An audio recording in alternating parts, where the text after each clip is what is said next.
에서는 이렇게 오늘 읽은 대로 부모님에 대한 공경하는 것을 상당히 강하게 말씀하고 있습니다. 심지어 부모님을 공경하지 아니할 때는 돌로 쳐 죽이라고까지 했던 것입니다. 그만큼 부모님의 권위를 많이 높여 주었습니다. 그 이유가 무엇이겠습니까? 그 당시는 부모님을 통해서 하나님의 능력과 하나님의 이적과 하나님의 계시를 전달받을 수 있었기 때문입니다. 당신은 부모님이 목적한 계시의 현장을 자녀들에게 말해주지 않으면 알 길이 없는 그런 하나님의 말씀을 알 길이 없는 그런 상황이었습니다. 그래서 부모님을 거역한다는 것은 부모님을 통해서 전달된 하나님의 계시를 거역하는 것과 같은 효과가 있었습니다. 이런 이유 때문에 부모님에 대한 공경과 권위가 대단했던 것 같습니다. 왜냐하면 보이는 부모님을 공경하지 않고서 어떻게 보이지 않는 하나님을 공경할 수가 있겠습니까? 부모님 공경은 아무리 강조해도 지나침이 있을 수 없는 것입니다. 그래서 오늘 15절 16절에도 내 아들아 만일 너의 마음이 지혜로우면 나 곧 내 마음이 즐겁겠고 만일 너의 입술이 정직을 말하면 내 속이 유쾌하리라고 말씀하셨습니다. 오늘은 어버이 주일로 지키는 날입니다. 하나님께서 우리들에게 부모님을 허락하셨습니다. 그리고 부모님의 권위로 복종하는 자녀로 만들어 주셨습니다. 이것은 양보할 수 없는 가정의 질서입니다. 하나님께서는 이 가정의 제도를 통해서 하나님의 권위와 사랑을 전달해 주기를 원하고 계셨습니다. 구약 성경에서 부모님은 자녀들에게 하나님을 소개해 주어야 할 사명이 강조되고 있습니다. 이 많은 부모님이 자녀들에게 하나님의 계시를 전달해 주는 계시의 전달자의 사명이 있었다는 것입니다. 이런 이유 때문에 부모님의 역할이 매우 중요했습니다. 자녀가 부모를 거역하고 불순종할 때 그것은 바로 하나님께 대한 반항으로 보았던 것입니다. 부모님을 거역하고 불순종한다는 것은 그 부모님을 통해서 자녀들에게 임하는 하나님의 말씀을 차단시키는 결과를 가져오는 것입니다. 그래서 구약 성경은 부모님을 거부하는 자녀들에게 엄하게 다스렸던 것입니다. 부모님 책임 역시 엄격하게 규정하고 있습니다. 자녀들에게 대한 부모님의 책임을 소홀히 한다거나 잘못된 교육은 바로 자녀들을 파멸로 몰아가는 것입니다. 이처럼 중요한 가정의 제도가 훼손될 때 하나님의 나라는 물론 본인에게도 엄청난 고통이 뒤따를 것입니다. 따라서 오늘 우리들은 부모님과 자녀의 관계를 다시 한번 살펴보면서 새롭게 부모님과 자녀와의 관계를 설정하는 계기가 되기를 바랍니다.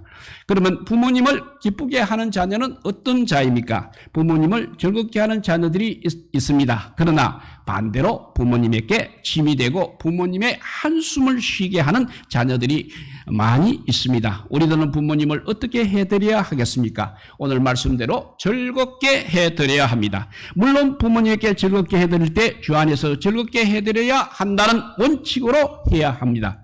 그러면 어떤 자녀가 부모님을 즐겁게 해드릴 수 있는 것입니까? 첫째로 지혜로운 자녀가 부모님을 즐겁게 해드릴 수 있습니다. 물론 여기서 지혜로운 자녀는 본문에서 하나님의 백성인 모든 성도들을 말하고 있습니다. 그러나 하나님과 그의 자녀들과의 관계를 일반적인 가정에서의 부모님과 자녀의 관계로 설명하고 있습니다. 그래서 15절에 내 아들아 만일 너의 마음이 지혜로우면 나 곧 내 마음이 즐겁겠고 라는 말씀이 기록되고 있는 것입니다. 어떤 자녀가 부모님을 즐겁게 해줍니까? 지혜로운 자녀라고 했습니다. 지혜로운 자녀, 슬기로운 자녀는 부모님에게 기쁨이 되는 것입니다. 그 지혜와 슬기는 여호와를 경외함으로 가능하게 되는 것입니다. 그래서 잠언 9장 10절에 여호와를 경외하는 것이 지혜의 근본이요 거룩하신 자를 아는 것이 명철임이라고 했습니다. 그러면 그 지혜를 누가 주는 것입니까? 잠언 2장 6절에 보면 여호와는 지혜를 주시며 라고 했습니다.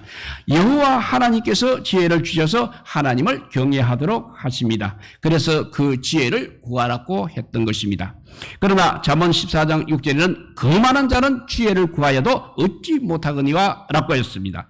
그리고 잠언 3장 18절에도 지혜는 그 얻은 자에게 생명나무라 지혜를 가진 자는 복되도다 라고 했습니다. 그리고 잠언 10장 1절에 솔로몬의 잠언이라 지혜로운 아들은 아비로 기쁘게 하거니와 미련한 아들은 어미의 근심이니라고 했습니다. 지혜로운 아들이 아비를 기쁘게 한다고 했습니다.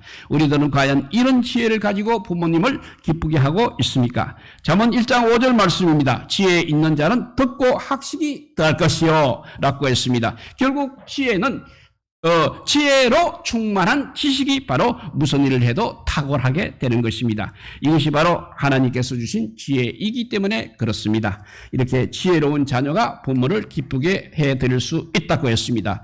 그리고 두 번째, 입술이 정직한 자녀가 부모님을 기쁘게 합니다.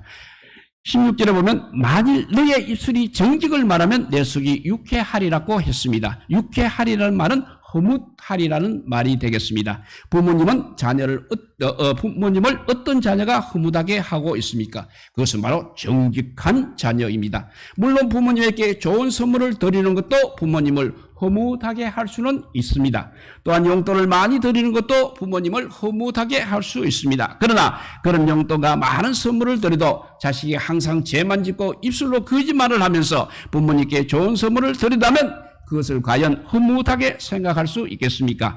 나쁜 짓에서 벌어온 돈으로 부모님을 잘해드린다고 해도 부모님은 그것을 원하지 않으실 것입니다. 정직하게 땀 흘려 일해서 부모님을 공양할 때 부모님은 그것을 행복하고 즐겁게 여기신다는 것을 알아야 합니다.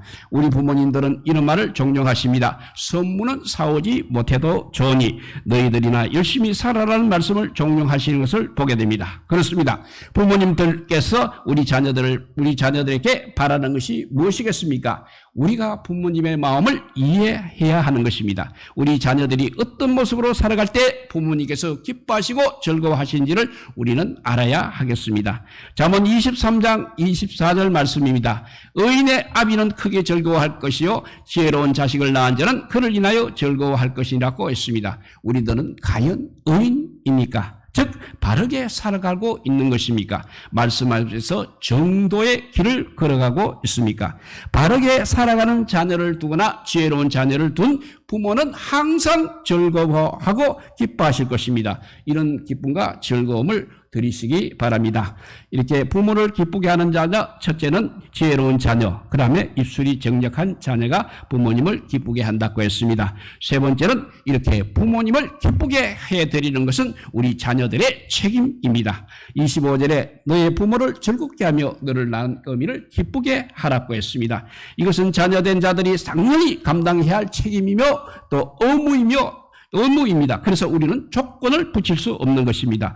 부모님께서 나에게는 재산을 물려주지 않았기 때문에 나는 부모님을 모실 수 없다는 말들은 자녀된 도리가 아니라는 것입니다. 자녀된 도리를 떠나서 하나님의 백성된 도도 역시 아닌 것입니다. 하나님께서 절대 기뻐하지 않으십니다. 하나님께서 기뻐하지 않아도 좋다 하면서 하나님의 말씀에 불순종하는 자녀들이 있습니다. 하나님은 그런 교만과 오만으로 가득한 그런 자녀들은 반드시 엄벌하시겠다고 말씀하셨습니다. 육신의 부모도 섬길 줄 모르고 순종할 줄 모르면서 어떻게 영원하신 하나님을 섬기고 순종할 수 있겠습니까? 이렇게 부모를 기쁘게 하는 자녀들이 되시기 바랍니다. 두 번째는 부모님이 자녀들에게 바라는 것은 과연 무엇이겠습니까? 자녀들은 부모님의 기대를 저버리면 안 됩니다. 부모님이 무엇을 원하고 계시는지를 알아야 합니다. 마치 우리가 하나님께서 원하시고 기뻐하시는 것이 무엇인지를 알아야 하는 것과 같은 것입니다. 첫째, 부모님께서 원하시는 첫째는 죄인의 형통을 바라지 말고 여호와를 경외하라고 합니다. 17절에 내 마음으로 죄인의 형통을 부러워하지 말고 항상 여호와를 경외하라고 했습니다.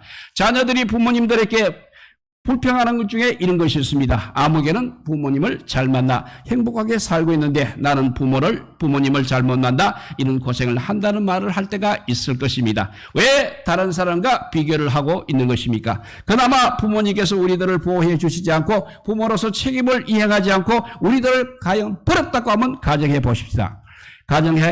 버렸다고 가정해 보십시오. 오늘의 날은 없었을 것입니다. 성경은 분명히 말씀하십니다. 죄인의 형통을 부러워하지 말라고 하십니다. 오직 여호와를 경외하라고 하십니다. 하박국 3장 17절 18절 말씀입니다.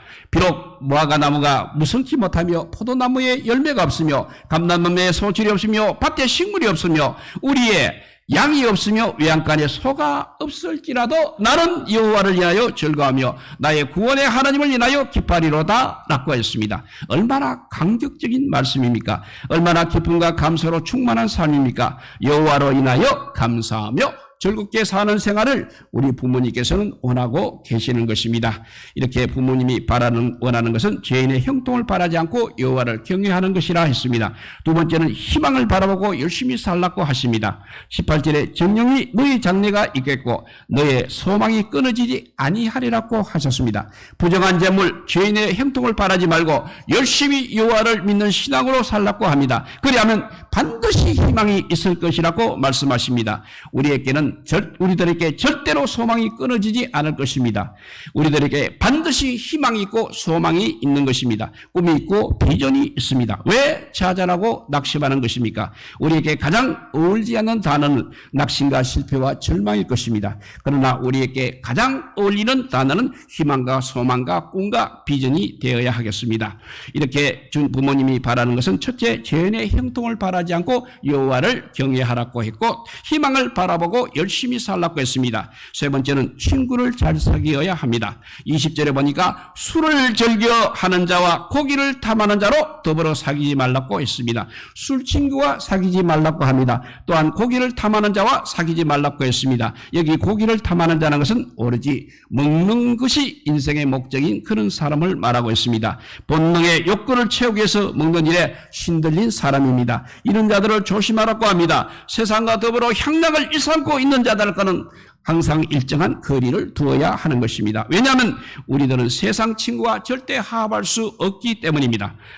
그들과는 우리가 하나가 될 수가 없습니다. 이름하는 세상 친구와 전혀 상종도 하지 말라는 말이 아닙니다. 우리들은 그들과 함께 이 세상을 살아갈 수밖에 없는 존재들입니다.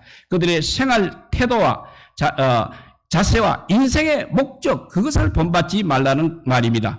교회 다른 집사님이 세상 술친구가 많다는 것은 문제일 것입니다. 그 술친구 때문에 열심히 교회를 다닐 수 없다는 것은 있을 수도 없고 있어서도 안 되는 일입니다. 21절에 보면 왜 술친구와 함께 하지 말라고 했는가를 보여줍니다. 27절을 읽어보면 술 취하고 탐식하는 자는 가난하여 질 것이요 또 잠자기를 즐겨하는 자는 휘어진 옷을 입을 것임이라고 했습니다. 술을 좋아하는 자는 가난하여 지는 것입니다. 잠자기를 좋아하는 게으른 자는 휘어진 옷을 입을 것입니다. 그들의 가정생활이 비참해질 것을 우리에게 말씀하고 있습니다.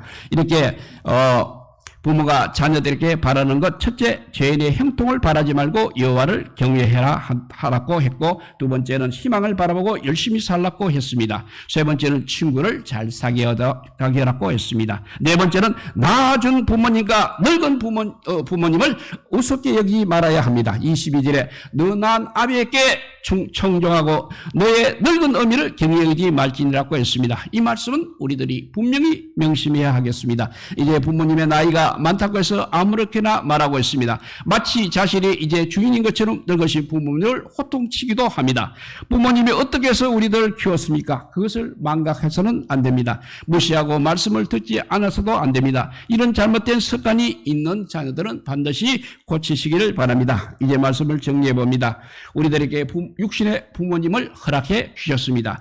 그 부모님을 잘 공경하는 사람들이 결국 하나님을 잘 공경하는 것을 보게 됩니다. 또한 반대로 하나님을 잘 공경하는 자들은 육신의 부모님도 역시 잘 공경하고 있습니다. 나는 지금 어느 부분이 문제인지를 살펴서 하나님 앞에 회개하시기 바랍니다. 우리의 가정에는 항상 보고 자라는 자녀들이 있지 않습니까? 우리가 부모를 공경하는 것을 보고 그대로 하게 됩니다. 우리 중에는 부모님을 모시고 계신 분도 계시고 멀리 계셔서 보시지 못한 분도 계실 것입니다. 우리의 부모님은 먹고 싶은 거 먹지 않고 입고 싶은 거 입지 않고 우리를 입히고 가르쳐 주셨습니다. 그런데 무엇이 아까운 것입니까? 마음의 큰 그릇을 소유하시기 바랍니다. 그래서 갈라디아서 6장 7절에 보면 스스로 속이지 말라. 하나님께서는 만물이 여김을 받지 아니하시나니 사람이 무엇으로 심든지 그대로 거두리라고 했습니다. 우리들의 삶 속에서 심은 대로 거두는 복이 있기를 우리 주님의 이름으로 축복드립니다. 기도하겠습니다. 사랑의 하나님 감사합니다. 주님께서 우리에게 귀한 부모님을 주셔서 오늘날 이렇게 살아갈 수 있도록 하여 주시는데 감사합니다. 앞으로 우리 자녀들이 정말 우리를 닮아서 부모님을 잘 공경하는 자녀들로 키울 수 있도록 주님 도와주시고 그 다음 세대가 믿는 자의 세대가 믿는 자의 가정이 세대를 거듭할수록 더 아버지요 하나님께 충성을 다하고 부모님께 효성을 다하는 가정들이 되게 하여 주시옵소서. 이 죄 많은 세상 속에서도 그래도 하나님 나라를 아버지요 생각하며 살아가며 이 세상이 끝이 났고 생각하지 않고 하나님 나라의 영생을 생각하면서 하나님을 경외하고 부모님께 효도를 다하는 우리 모두가 되게 하여 주시기를 간절히 빌고 원하오며 우리 구주 예수 그리스도 이름으로 기도드리옵나이다. 아멘. 예.